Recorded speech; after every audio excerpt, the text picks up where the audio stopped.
So we know that like pesticides specifically can actually damage our DNA. And what happens when our DNA is damaged is it can actually lead to an abnormal cell. This abnormal cell can replicate to a tumor, and that can increase risk of cancer. So we know in research how pesticides are linked to cancer, and they can also be disruptors of our hormones. So they can pretend to act like the shape of a lot of our hormones, which can dysregulate our hormones as well.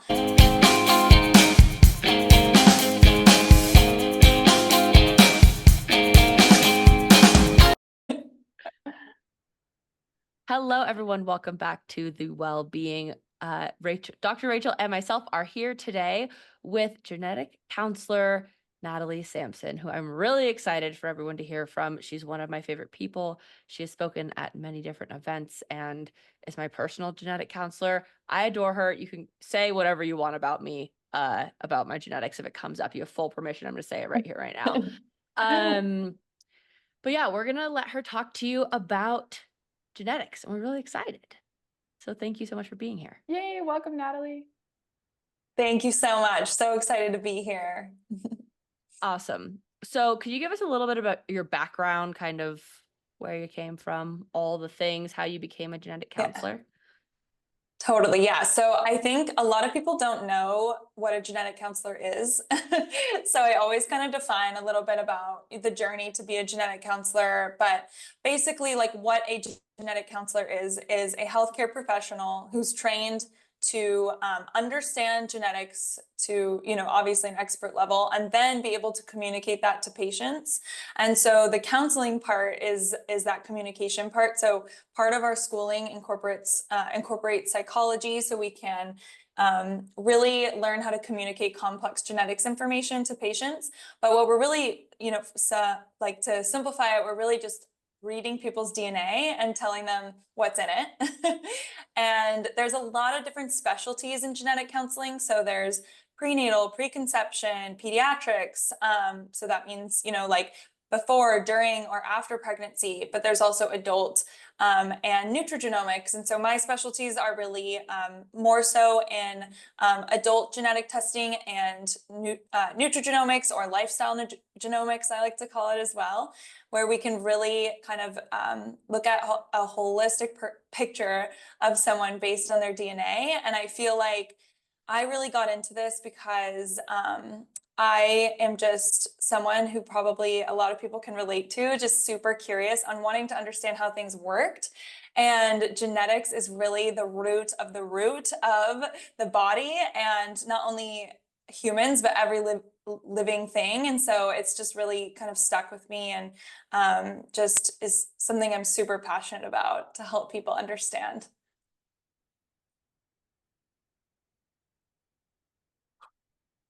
Oh, you're muted. Yeah, Maddie, we can't hear you. Here we are. There we go. You think having a podcast, I would be better at this? A different one.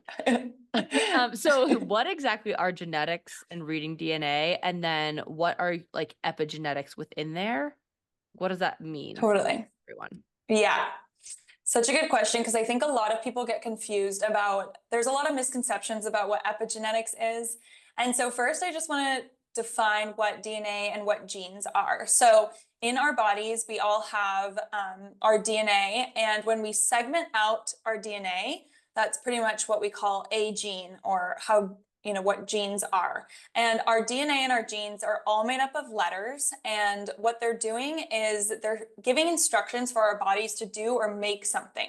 And so our bodies read these letters as if it's a word or sentence in a book, and then follow those instructions on what to do with what the gene says to do. And so when we're doing genetic testing, we're actually checking those letters in each gene to see if they're spelled, kind of quote correctly, or if there's a misspelling. So if there's a misspelling in a gene, this can lead the gene not to work as effectively, meaning give instructions that may not be as effective for our bodies to understand.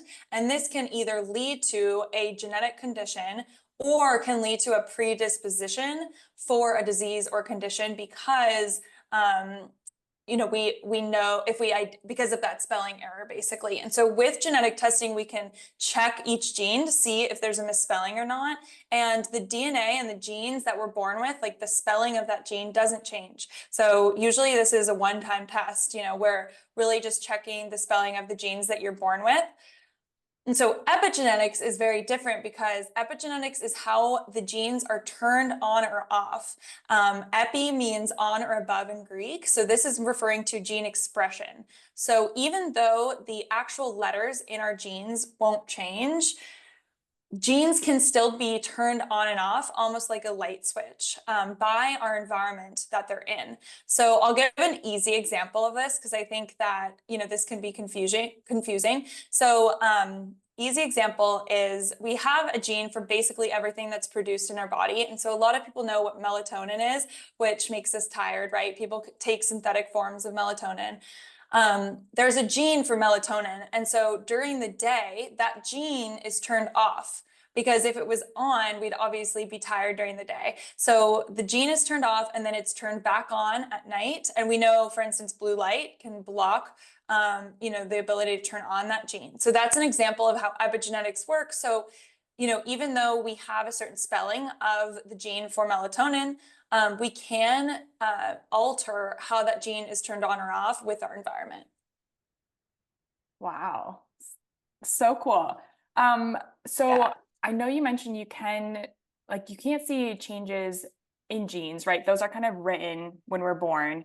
But with epigenetics, can you see like different physical changes when they're tested? Yeah, so we can't. So basically, we can see how the DNA. We can actually read how the DNA is spelled. And so with epigenetics, we actually don't, unfortunately, have a good test that shows us how things are being turned on or off in real time. But we do know in research how genes are altered over time based on the environment. So for example, if someone has an increased risk for Alzheimer's, for instance, they may have a certain version of a copy of the gene ApoE. So a lot of people have heard of ApoE. It's kind of like a movie star gene right now, but we know E4 is a version of that gene that can increase risk of Alzheimer's. But we also know, for instance, that sauna use 4 to 7 times a week can reduce risk of Alzheimer's by 66%.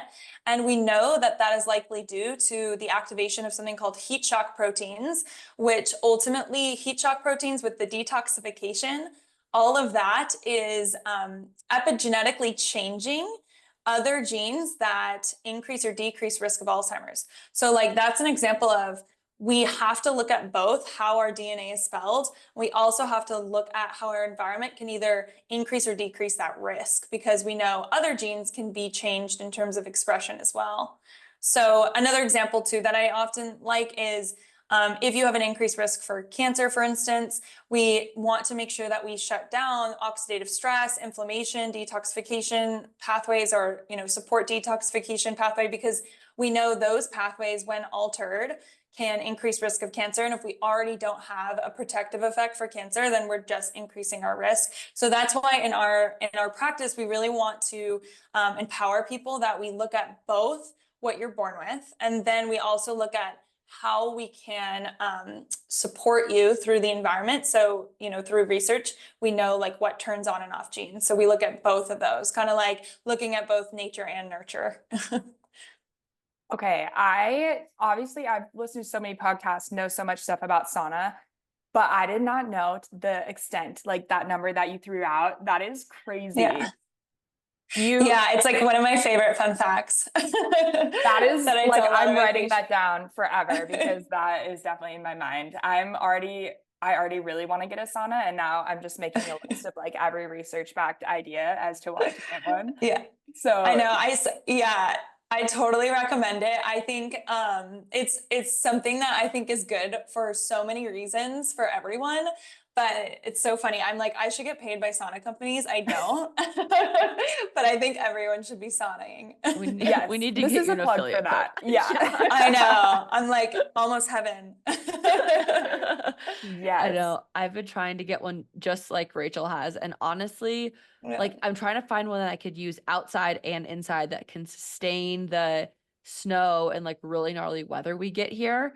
And that is Yeah, honestly my biggest blocker at the moment. But I'm gonna get I one for know. promised post my genetic Yeah. testing needs.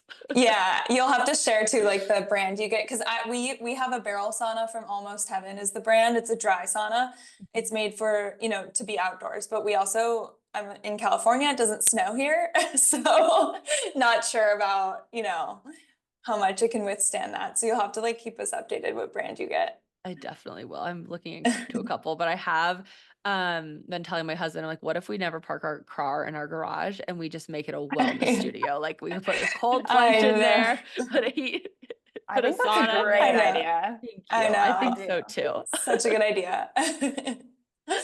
So Maddie, I stayed at a cabin in the mountains in Colorado, snowing, and I think they had an Almost Heaven barrel sauna too. okay, well then I'm sold. It's a good brand. It's a There we good brand. go. We gotta get Natalie an affiliate code for this. I know, you give me a affiliate code. Awesome. So what other general wellness things do you feel like besides the sauna, which we obviously love, everyone should do it. And I feel like you can usually find saunas you can use for between $10 and $50 like a session a couple times a week. Yeah. Pretty easily in most places these days. But besides that, what are some things that we can kind of do across the board almost that can be helpful in our world? Because there are so many things today, which is literally the reason we started this podcast, that negatively impact our health. It's literally impossible to avoid them all. So what are things that we Yeah. can do to positively impact our health, kind of build ourselves a bigger bucket for resilience? Yeah, just to comment more on sauna use too, that's also why I love recommending sauna because, a lot of us know by now that we have a lot of chemicals and, pollutants in our environment that honestly, we can't live in a bubble. And so I always say too that, the benefit of sauna is we're at least supporting our detoxification system, to handle the influx of those chemicals. So that's just something I recommend. The other thing I was going to say about sauna too is it is important to also, like, obviously I'm biased, but there are genes that relate to how well you handle oxidative stress. And when there's oxidative stress produced, it produces these reactive chemicals in our body that can really damage our DNA and increase risk of cancer and a lot of different things, which is why we always talk about eating antioxidants. But a lot of people don't know that extreme temperatures and sometimes like extreme diets or exercise programs can also create oxidative stress. So if you have an issue in the oxidative stress genetic pathway, you just also want to make sure when you are saunaing, you're not pushing it past that limit. Or if you are, you also want to support your body with antioxidants or managing that oxidative stress. So that's just something I bring up to some of my patients who have oxidative stress But I have a question about that. So what would be like yeah. pushing your limit? Like when you feel like really uncomfortable in there and you're like, I don't know if I should do this, or like later you would feel like, maybe I shouldn't do that again, like really tired. Like what does that look like for people? It's probably a little bit of a mix of both. Is like people do not feel good after the sauna sometimes if they push beyond their limit, if they have oxidative stress. Whereas some people, feel like they're superhuman. So it like really, you'll really notice the difference. But oftentimes I always say like 15 to 20 minutes, but for people with oxidative stress issues, I really just encourage them to get to the point of hot enough so that they're sweating, but not like if they're, feeling uncomfortable, to allow them to be okay to leave. Because really the sauna benefit is not only for detoxification, but it's also to get our bodies to a point of producing heat shock proteins. With Alzheimer's, we know heat shock proteins inhibit amyloid plaque development, but it also helps for a lot of different reasons. And you don't really, like, research shows that like a hot yoga session can also get your body there. So I always tell people too that if they have oxidative stress, you really don't want to like push yourself beyond that Or if you're going to, there's ways to support your body with inflammation and oxidative stress after as well. But, I think it's not the whole it's not, a majority of the population, but there are people, and I'm sure people listening know themselves. They're like, I can't even handle 10 minutes in the sauna. So a lot of times people innately know that as well. But yeah. That I makes feel sense. like that is such a good point because we have friends here too that like when you go to the sauna or you do the cold plunge or if you go exercise, it's always the thought that more is better. And like, oh, I'm going to sit in here and just suffer for 20 minutes at highest temperature, like 220 degrees, like absolutely dying. Yeah. And then same with the cold plunge, thinking that feeling so uncomfortable and maybe feeling those like signs of stress of like passing out isn't always necessarily going to be helpful. So I feel like that's a really, really enlightening point. Yeah. Yeah, I'm such a proponent of ice bath and cold exposure as well for inflammation, and all the other benefits. But I also say that it's really individualized and you have to be like pretty personalized when you're talking about it with people, because some people may have circulation issues or Raynaud's or other factors that like it actually may not be the best to sit in there for that long, but you can still do it. I think a lot of people think you can either do it or not. But I think there's also, you can actually get benefit sometimes from not being as extreme as people think. So just something to keep in mind. Another thing on that note, or another piece on that, is I always talk about sulforaphane. So sulforaphane, this is like another general wellness tip. Sulforaphane, there's just been a lot of really interesting studies showing how sulforaphane can upregulate or downregulate certain pathways. So upregulate and downregulate means expression of genes being turned on or off. So for example, we know sulforaphane can upregulate genes involved in the detoxification process. So they're basically turning on all our detox genes. And sulforaphane is a molecule found in broccoli and broccoli sprouts. It's really high in broccoli sprouts specifically. So there's kind of like a sprouting movement. People sprout their own broccoli sprouts. We do sometimes. But you can also take it as a supplement.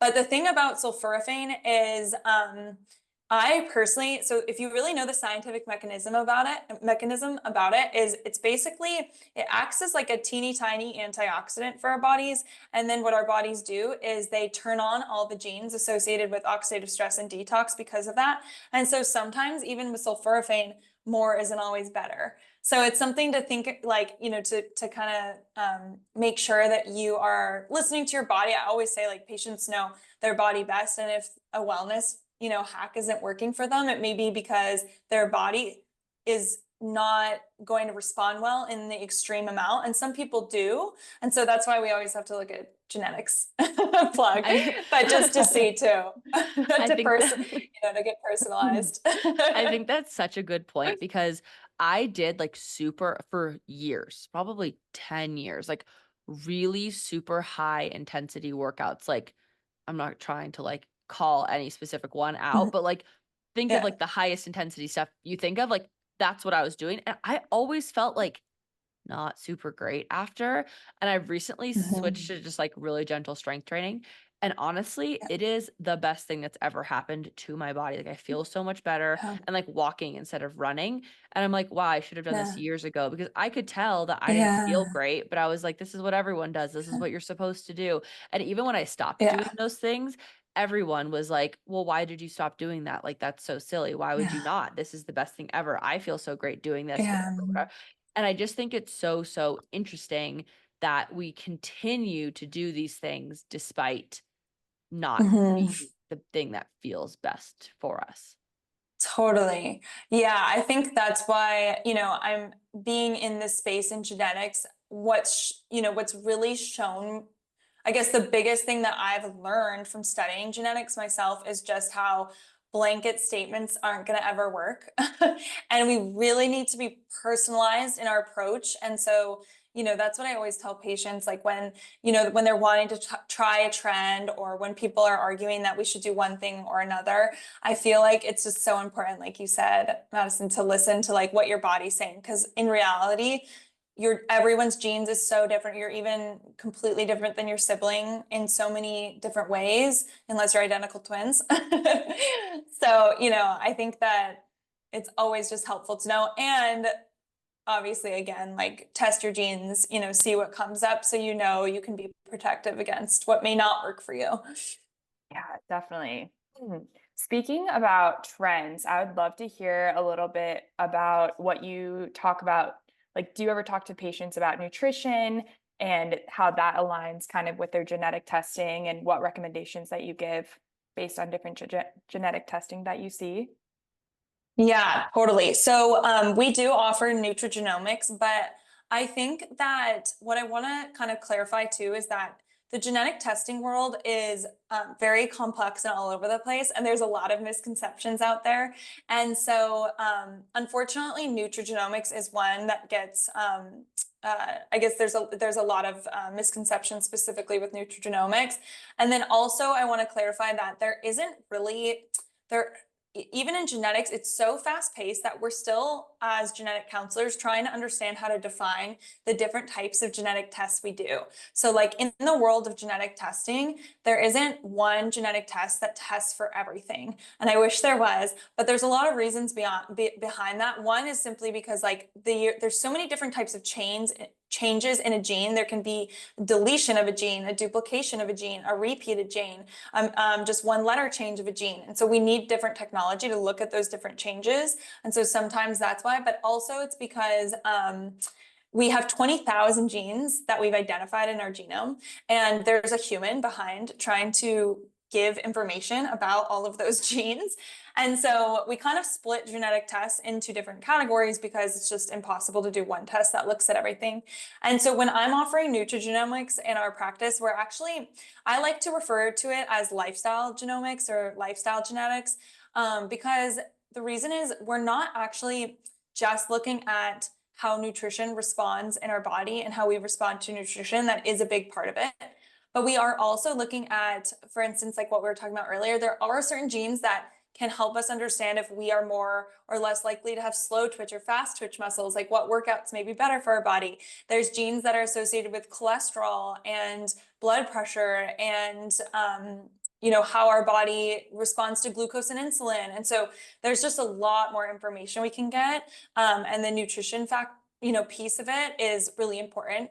But it's not, we're not only looking at like what may be the best diet for you. We're more so looking at how does your body respond to the world around you? And then how can we support the world around you to be your healthiest self based on your DNA? So yeah, I think I kind of went off there to answer that question. No, It makes a lot of sense. that was so helpful. Like it's one piece of the puzzle. Yeah. You're not just going to look at nutrition, you're going to look at exercise and environmental factors to create like a plan. Mhm.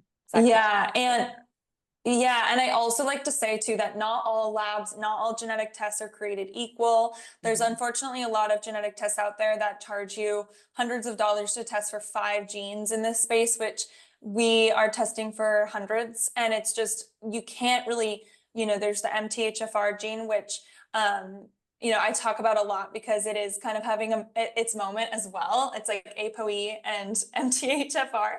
And MTHFR is an important gene. We know that in the biochemical process of methylation, it plays a role. But we now understand with our current research that we should look at a holistic picture for a patient when we're going to look at their genes in this space. And it's looking at one gene. Really, we can't pull all the information that's being pulled from just that one gene. And so I just always like to say too, it's really when I'm helping someone, through the genetic testing process and developing a protocol, we're looking at personal family history, their goals alongside of many genes and choosing a specific test that works for them. So that's why, we want to be personalized about all of that. I think it's a problem when people are, testing 5 genes, selling their own supplements that may not even work for that. So that's why I think it's getting, it's getting confusing for people. So we're trying to be like the liaison between that. That makes a lot of sense. I feel like when you did mine, I specifically asked you, I was like, are we testing for MTHFR? And you're like, yes, but we're testing for this whole entire, or I should say yes, and maybe we're testing for this whole Yeah. cycle. And it turned out that my MTHFR is totally fine, but I have a different broken spot within that. And so Yeah. you were like, you still need to behave as though like there's a broken detox system, but it's not because MTHFR. So if you only tested for that, you would assume that everything's totally fine, but it turns out that like I need to take methylated B vitamins and things like that rather than regular ones. But I would have known had I only done the regular test or the smaller test. Exactly. Yeah, totally. Fascinating. Can you guys explain what MTHFR is for those Yes. who might not know? Yes, totally. Okay. So MTHFR is a gene that's involved in the methylation process. And the methylation process is an extremely complicated biochemical process. So, it makes sense why people are very confused about it. It's, a lot. It's even confusing for people who study it. So, but methylation in our bodies does a lot of different things. And that's also why it's hard to study. Methylation helps protect our DNA. Methylation is sometimes used to actually turn on or off genes. So it's involved in epigenetics. Methylation's involved in changing the form of nutrients so that we can absorb it. So it's involved in a lot of different things in our bodies. And a couple years ago, I want to say, or even maybe longer, when we first discovered MTHFR, and this happens with genes, we thought that it was a kind of like the only gene that mattered. And all of these things, all of these conclusions were being drawn on if people had a variant in this one gene. And so all these studies came out. But then what started happening in research is we started understanding that variations in the MTHFR gene are much more common than we thought. And we need to look at a lot of other genes in the methylation pathway to understand your methylation. And then, and so basically research kind of showed that, it's not the only important gene to look at. It is important, but we kind of realized that, it may, this one variant in this one gene may not lead to all these dramatic symptoms or diseases that we originally thought. So unfortunately, what's happening is, from my perspective in genetic counseling, the research and this happened, the research kind of hasn't like stabilized for us to, be more, aware of like what it actually, does and mean in our bodies, but we now have a much better, clearer picture than we did a couple years ago. Okay, cool. Thanks for sharing. Was that helpful? Yeah, definitely. Okay. Okay. Just to extend our nutrition and the nutrigenomics that you talked about just a little bit, is there any like hard and fast rules on nutrition that you give to, it seems like you never say never and you should never say always too, but are there any hard and fast rules that you give regarding nutrition? Like, I guess the first thing that comes to my mind is processed foods and what that's doing. Yeah. Can you speak a little more to that? Definitely. Yeah. So, one thing that came up for me when you said that, and I'll talk about the processed foods as well, but one thing that came up for me is also just a lot of times, this is something that I think is helpful for everyone, is balancing glucose and insulin. So even if you have a predisposition, because we look at that in your genes, if you have a predisposition for type 2 diabetes, or what that means is you may have a predisposition to have higher highs and lower lows when we're thinking of blood sugar. So what that means is if you ate a piece of bread and someone next to you ate a piece of bread, and you have a predisposition, you may feel like shaky and crash 2 hours later, whereas that person may be okay. It's more, their blood sugar is more stable. But we know that people in general mostly respond with blood sugar spikes and drops from, sugar, processed foods, and carbs only, without eating protein, healthy fats, and fiber. And we know in research that with having dysregulation of your metabolism throughout your life can lead to increased risk of a lot of different diseases like Alzheimer's. So, some people argue that Alzheimer's is type 3 diabetes because we see that there's such an increased risk for people who have a tough time regulating blood sugar. So I think that's what came up for me, is just I think for everyone, we know that managing your blood sugar is going to be good for not only proactive and preventative, to be proactive and preventative for disease, but also for just energy and fatigue and balancing hormones and all these different things as well.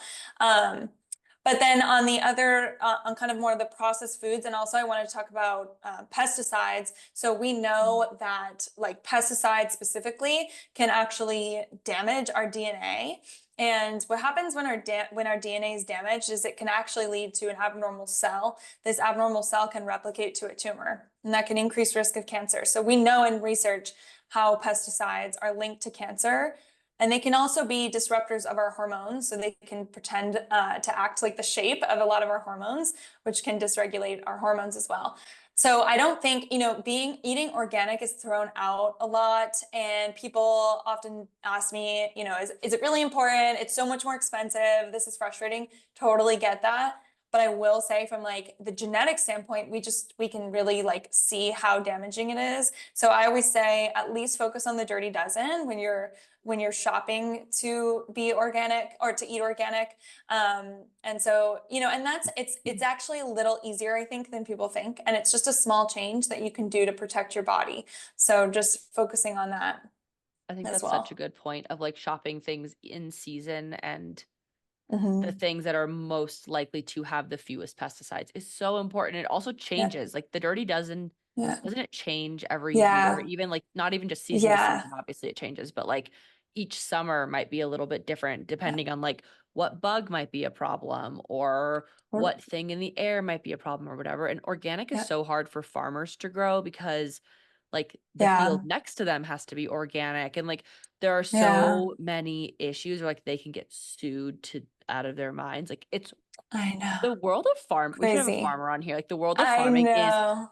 bananas. Yeah, we should. Totally. But like, so I think that, yeah, I love that idea of just being like doing your best with what you can. And also a quick tip on that people may or may not know is that if you put your vegetables or fruit into a big bowl and then put water over it and then put baking soda in there and let it sit and then put like a tiny bit of vinegar in it, it will like do the little explosion thing. It won't be nearly as big as like your science project volcano in second grade, but it will like kind of do the thing. So put it in the sink.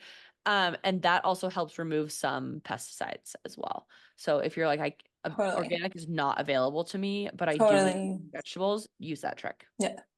Yeah, that's such a good point. It's hard to eat. It's It's so hard. You I have know. to. It's so I hard. know. I know. It's hard. Anything else on nutrigenomics? I have some questions on preconception testing that I think people are probably interested in. Yeah. I'll say last thing about nutrigenomics and kind of more lifestyle genomics too is I also want to mention that like in our practice, there's kind of this other world of genetic testing that looks at, it's more of there's this concept of high penetrance versus low penetrance in genetics, which means penetrance basically just means impact. So some genes are really impactful. And so if you have a change in one of those or a misspelling in one of those genes, then it's really impactful. And so for example, a lot of people have heard of the BRCA genes, like the BRCA1 and 2 genes. Angelina Jolie had a bilateral mastectomy because she had a mutation in one of these genes. And that's because the change in that gene is very impactful in our bodies. And so just something that I wanted to know in our practice is we combine the different types of genetic tests. We combine high penetrance genetic testing with nutrigenomics or lifestyle genetics. And for me, that helps me get an understanding of how we can approach even risk reduction for people in like a very personalized way. But I just want to mention, like, we do focus on the, both types of genetic testing, because I think it's, as genetic counselors, we are often traditionally trained in the high penetrance genetic testing world, which I think is just as important. And so by combining both of these worlds, it can give us like a really, if necessary, sometimes people don't test for those, but it can really give us like a good picture of how to handle any risk that may come up. That's amazing. That's so cool. I love knowing like what is possible and then being able to do something about it, because you said a statistic one time and I couldn't find the study. I'm sure it exists. I didn't search very hard. I searched for like 5 minutes. That like every dollar you spend in prevention is like $2.33 of like potential that you could have spent on treatment or something like that. Totally. what you said, Yeah. but that's crazy. Yeah, it's like from the CDC. Yeah. I Mhm. think that is, a big reason I started my practice is because I wanted people to feel empowered about genetics. I think, unfortunately, a lot of people feel, as if when they do their genetics, it will feel like they're doomed or that they don't want to know this information because it's scary. So I really like to go into it first. I never pressure anyone to do testing. So we always talk about it for you. I would never be like, you have to do testing, even if you're really anxious about it. We'll talk about the benefits and limitations for you personally before. But I think my big, kind of where my passion stems from is helping people feel empowered that they can do something about their risk that we may find, because there actually is so much we can do about it, and giving people that information. So we're not just leaving them like, here's your increased risk, and we're approaching it from a holistic perspective rather than just, here's screening, surgeries, and medications you should do. We can also, approach it from here's also nutrition, lifestyle, supplement guidance on that as well. Again, like personalized based on what we find. So that's really how I want people to feel when they leave working with me, is empowered rather than scared. Totally. Yeah. Having done Yeah. it, I was not scared of you, like the things you Yeah. told me, because like this X, Y, and Z can happen, but like here are the things you can do about it. And I do think you're right. Like not knowing what to do about it is half the battle. Like in my other job, Yeah. there's a lot of people who have dizziness disorders who don't know what to do about it. And I think Rachel, you can probably speak to that Yeah. with like pediatric PT too, where like people and Yeah. parents and humans are just nervous because there's not enough education, but being educated in the thing is like literally half the battle. Totally. And I feel like, I'm sure you have no clients that ever regret going to, like, oh, I wish I wouldn't have gone and started preventing these early on and learning about it. Yeah. I know that's like the sad, not sad. Well, yeah, sometimes it's the sad truth of some of the patients that I've seen, that their diseases or conditions were caught too late. And we're basically just testing them at this point to see if they could pass it down. And I think like, that's kind of a problem we face in our healthcare system, is a lot of times geneticists and genetic counselors come when it's too late. And I really want to catch people us earlier, so we're catching it, to really use it how it should be used as preventative healthcare, rather than, there's so many benefits with precision medicine and treatment planning, so don't want to take away from that. But I think the earlier we know, the better in those cases, so it's not late stage. Yeah, absolutely. I totally agree. Yeah, definitely. So speaking of passing it down, what is Yes. preconception testing? Who should do it? When should you do it? Why do you do it? All the who, what, where, when, and why. All the Like, what things. is it? Yeah. Yeah. So preconception. So I wanted to mention too that we do have a genetic counselor on board who is a specialist in preconception and pediatrics. And but preconception testing, I think, it's almost just as important for the same reasons, but different reasons. So like preconception testing looks at, mostly we're doing carrier screening, which basically looks at if you're looking at you and your partner to see if you have any spelling changes in certain genes that can increase the risk of passing down conditions to a child. And so the reason I said it's similar is because the earlier you know this information, the better, even if you won't change how you are going to, your pregnancy plan, because even if because it allows you to plan. So kind of similar, I rotated in prenatal for a little. I don't, do, current pregnancy genetic testing, but I did hear from a lot of women that they would have liked the opportunity to plan. And there are certain genetic conditions when even passed down, as soon as the baby is born, there's things that need to be done quickly to save the baby's life. So it's actually just really important to know. And we talk you through that as well. But what I mean by carrier, so in the world of genes, we have 2 copies of each of our genes, and we get one from our mom and one from our dad. And so sometimes there can be misspelling in one gene, and that doesn't impact us because we have this other working copy of that gene. But if your partner had a misspelling in a copy of their gene, and then you pass down both of those copies that have the misspelling, then that child would have a condition. So those are called recessive conditions. And so carrier screening looks to see if you're a carrier of a misspelling in one copy of one of those genes. And so we can see, even though nothing appears to be, there appears to be nothing wrong with you or your family, you can still make sure that when the egg and sperm combine, that you wouldn't pass something down through that. Go. I know you have thoughts on this. I know you do. I have so many questions. So Okay. a little bit about my background is I work in pediatrics. I'm a physical therapist for pediatrics. And so I've seen Okay. a lot of, I treated a lot of babies like as young as 1 month that get discharged or that were in the NICU for a really long time and then come out. And I think one thing that I see a lot, and I live near Denver, and so there's a huge Denver Children's Hospital. And so I get to see all sorts of just really different things and like genetic conditions that I've never even heard of, that just affect different, their gross motor skills, their strength, their tone, all of those kinds of things in different ways that are really unpredictable. But I remember when I first started, and I felt like a good majority of the parents had no idea that anything was wrong or going to be wrong until their baby was born. And like, it was a lot of things that maybe weren't caught like in an ultrasound or things like that. What are the steps if you do find out that you and your partner, maybe have a huge risk of passing something down? What are the steps after that?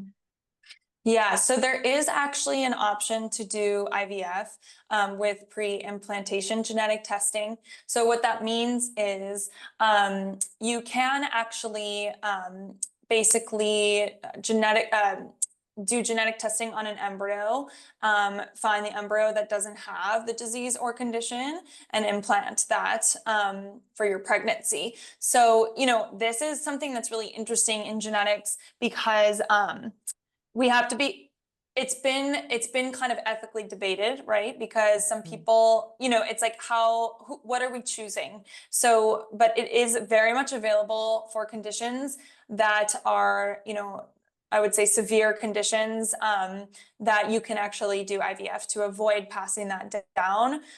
Where it gets really, kind of ethically debated is with physical attributes or gender. So obviously, there's kind of a line there, but it is an empowering option so that people can have a child with, the partner that they choose, even if there is something very severe and rare through IVF.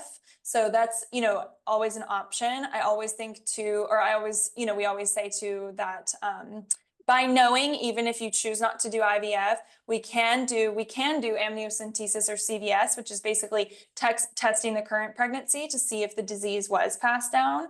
And then we can monitor the health of the baby during pregnancy or after. So still very helpful to know. And then, again, like you probably know, it really helps with treatment even after birth and knowing what to do. There are really interesting, confusing, rare, severe genetic conditions that standard treatment would not help them, sometimes makes it worse. So, those are kind of the options we talk about when something comes up. Okay. Yeah. Thanks for answering that. Go ahead, Maddie. If you and your partner don't have like a suspected, so you both go through carrier screening, let's say, and you're like, you guys are good to go, do whatever, have a baby, it should be fine. Should you still do like an amniocentesis, because is that how you say that? Because they could have a genetic abnormality that like they processed a copy wrong? So this is an option. Yeah, this is an option that's given sometimes. We normally say it's probably not necessary because it's such a low chance. And, there is a small risk of miscarriage with amniocentesis, but it's pretty small. So it's really up to the person on how much, how sure they want to be, whether they go through with an amnio or CVS. But these conditions are relatively pretty rare. So a lot of times when you're talking, with someone through preconception, you can also assess, statistics and kind of understand the likelihood of you having something come up. But like you said, yeah, it's sometimes, it happens and some women choose to do amniocentesis just to rule that out. That makes a lot of sense. Okay. I have a friend who was improperly counseled and everything ended up being fine, but she was improperly counseled and could have had, I think her baby had a really high chance of having Down syndrome, like 3 Yeah. days before she gave birth. And she's like, I would have liked to know 8 months ago. She's like, I don't think I would have done anything differently, whatever. The baby ended up not having Down syndrome, but that was an example of like, she had carrier screening, or she had an amnio with her first, but not her second. But then like a couple other funky things had happened and they're like, there's a higher likelihood for this pregnancy, whatever. So our other friend who's an OB was like, this person was improperly counseled and it was a frustrating, scary, like last minute, I would have liked to have information situations prior. So I think that's interesting. Yeah, that happens a lot in genetic testing where our referrals usually come late. Genetic testing is underutilized. If it is ordered, it's oftentimes ordered wrongly because, we're specialists for a reason. Genetics is so confusing. So we don't expect anyone to understand all the things to order, but, we face a lot of issues where the wrong genetic test is ordered or it's interpreted wrong. And we are kind of like fixing that and trying to help counsel better. So it's just, it's unfortunate. I think with prenatal too, there are different screens besides carrier screening as well, which can assess risk of chromosome issues, which is like Down syndrome, trisomy 18, trisomy 13. So you can do also that testing as well, which is most of the time actually done and offered. It's usually called the gender test because a lot of people don't know. It tells you the gender, it's a blood test, but it actually is checking for chromosome abnormalities. So a lot of women are like, oh, I've done the gender test. And we're like, oh, you actually test for Down syndrome probably. Yeah, there is that test too without having to do an amniocentesis, and that's gotten better as well. It is still something. We say a screening test, so it's not 100% yes or no, but it's helpful for us to see if you are more or less likely to want to consider an amnio. That's fascinating. Have you seen that, Rachel? So many things. The gender test. Yeah, like it's called NIPT. The kiddos you've worked with? I'm trying to remember. I feel like I just know a lot about pregnancies just from speaking with parents, and usually I'm working with a sibling and then they are having another baby. And so I just feel like I've heard a lot of these things through that. But yeah, I have heard of that. Yeah. And then maybe I just remember that from grad school. I don't know, like one of the random facts that stuck with me for pediatrics, but I forgot all the singular things. It's okay. That's why we have specialists, right? Exactly. So Awesome. as far as I'm so sorry, I have another question. As far as testing goes, I know like Maddie, you're probably comfortable with me sharing this, and I mean, babies are in the future probably for both of us, or at least trying, and both of us being right around the 30 mark or a little bit over, obviously approaching, they call it what geriatric pregnancy is 35 plus. Who do you recommend to do testing for? Is it just for people who are like 30 plus, 35 plus, or anyone? I mean, even if if I was 22 right now, kind of like the peak of fertility. Yeah, it's, one thing that I love about genetics is you can actually do it whenever, because your genes don't change. So if you know that you're going to want to have a family in the future, it's not a bad idea to just, you can always look into preconception genetic testing at any point. Obviously, we're going to want to test the partner ultimately. So if you're not with someone who you think you'll have children with, we'll obviously want to test them later. But I think our genes don't change regardless of our environment. So like if we did preconception genetic testing, now versus when you're older, those genes aren't going to change. But the reason that, so this is where like genetics gets confusing, because even though the DNA that you're born with won't change, the DNA inside your egg may change. And so that's why we have this 35 cutoff in genetics, which I also like to mention. It's not like you get to 35 and all of a sudden it's this giant increased risk.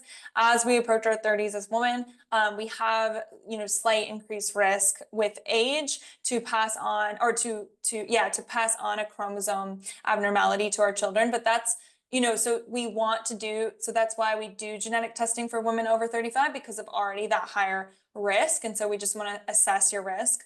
But technically, you can look into preconception genetic testing earlier.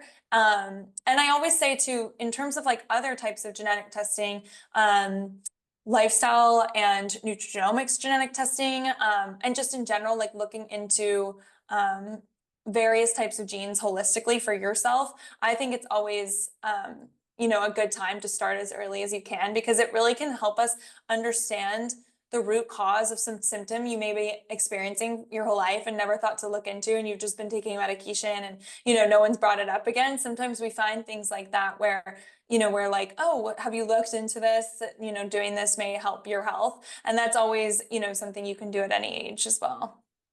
Mm-hmm. That makes a lot of sense. You found that for me, like something, I have really bizarre hearing in one/both of my ears. And when we did it, you're like, we'll do a hearing screening specifically. And although I don't take anything for it, because there's not really anything to do about it besides listen to the tinnitus, I feel like it's been an interesting, helpful thing to say, oh, this weird genetic abnormality that I do have may be related to that. And we don't know for sure or not, but like that was like, oh, okay, now I have like a reason that this is happening. So super interesting.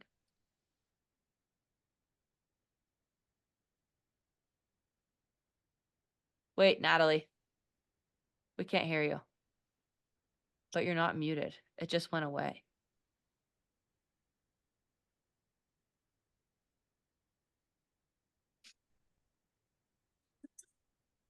Okay. Okay, now I can hear Probably you. Okay. You can hear me? Yeah. I wonder if it's the mic.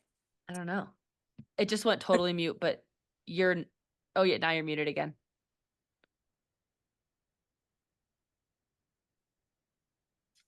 Hey, can you hear me now? Yeah, I can hear you now. That's It's fine. probably not as good. I think my That's fine. We're good. my mic died. Oh, Yeah. that's okay. It happens. It's gonna just switch my audio. But anyways, okay, what was I saying? We were talking about my weird hearing test. Yeah, the gene. Yeah. Okay, another gene that I find fascinating that I sometimes find in people that we also like found you to be a carrier of is a gene that helps convert the thyroid hormone from its inactive form to its active form. And so a lot of people come to me with like hypothyroidism or Hashimoto's, and sometimes this can be really helpful for us to see medication wise what could be beneficial for them, because with those patients, we usually recommend, or it's found in literature, that combination therapy instead of, just T4 therapy is more helpful. So sometimes we can find things like that too. And, it's always fascinating. There's even a genetic test that can look at how you'll respond to certain medications and which ones will give you less side effects and how much you need of each. So there's just a lot that we can do to like optimize what you're doing as well, that I think a lot of people don't know about. So interesting. I have a lot of patients who do the medication one that are like, what are the meds that I can take because they're so sensitive to medications. But if you're really sensitive and you do that test and you still can't take them, it's usually your gut health, just as a side note. Yeah, totally. But I think it can be so helpful with some, like especially antidepressants and anti-anxiety, because a lot of times those are just prescribed in a trial and error type of situation. Like, did that help you or not? And then no, let's try again. And it's like months of more depression, where like we've really found pharmacogenomics is what it's called, can like help us understand which one may be the best for you. I had a patient who was on antidepressants, trying different ones for like 10 years, and like finally found the one that worked for him. And then we did his pharmacogenomics, and it was that one in the category that he could have just done the test without going through 10 years of trial and error. Oh my so gosh. It's underutilized. Totally. Sure. Totally. Well, unless you have anything else, where can we find you? How can we do genetic testing? Tell us all the things. And remind everyone that it's not $40,000 to get your genetics tested, because I know that I certainly thought that when I was thinking about it. Totally. I was like, I know. Yeah, it's such a misconception. People think it's like even $3,000 to $5,000, and it usually costs less than half than that. And you only have to do it one time, for these genes. It's a one-time test, and you're getting so much knowledge from it. So obviously I'm biased, but I'm a big believer in everyone considering doing some type of genetic testing. I'd love to answer anyone's questions about this too. Again, I never pressure anyone to do testing. I love to talk to people about what it would mean for them before they even do testing. So you can email me directly at natalie@goldengeneticshealth.com. You can also follow my Instagram at goldengeneticshealth. I usually post 3 to 4 times a week on genetics and health stuff. And then also I'm offering 15% off my main package for your guys' listeners if interested, just because I want to support you in this journey. So if you want to consider doing testing and you're interested, email me and mention the code that we'll say Dr. Madison Oak. Okay, works for me. And then I'll honor that. So Okay. we'll give you 50% off. Awesome. We're really excited for that. Thank you for doing that. Thanks for being here. All Yes, the of things. course. Thank you so Thank you much. so This much. was so fun. Yeah. So fun. Yeah, so excited I got to be here. Us too. All right.